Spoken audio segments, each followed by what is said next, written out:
नमस्कार मंडळी, स्वागत आहे तुमचं आमच्या एका नवीन मिनी व्लॉगमध्ये। तर आज होतं गणपती बाप्पांचं विसर्जन आणि हा दिवस आपल्याला नकोसा वाटतो, बट विसर्जन तर करावंच लागणार आहे।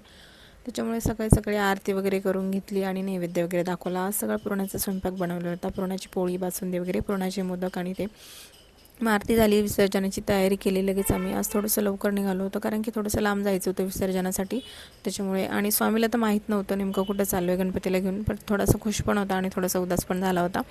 मग आम्ही निघालो आहे लगेच आणि पावसाने पण मस्त हजेरी लावली होती गणपती बाप्पांच्या विसर्जनासाठी।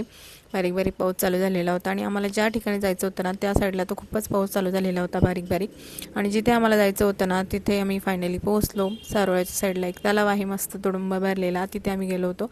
तिथे आपल्या हाताने विसर्जन करू देतात छान, त्याच्यामुळे आम्ही यावर्षी तिकडे गेलो होतो आणि गेल्या गेल्या आरती वगैरे करून घेतली, लगेच विसर्जन केलं गणपती बाप्पांचं। आणि स्वामी विचारत होता बाप्पा नेमकं कुठे गेले, म्हटलं त्यांच्या मम्मी पप्पांच्या घरी गेले। आणि मग लगेच तो इकडे पाण्यामध्ये दगड मारत बसला होता, मस्त पाण्यामध्ये दगड खेळत त्याला मज्जा येत होती। आणि संध्याकाळी गेलो होतो ही भाचीबाईंची मिरवणूक बघण्यासाठी, जे की ढोलपथकमध्ये ते वाजवत होत्या। आणि मग तिथं गेलो, ते सगळं बघितलं आणि मग नंतर टी व्ही सेंटरला गेलो।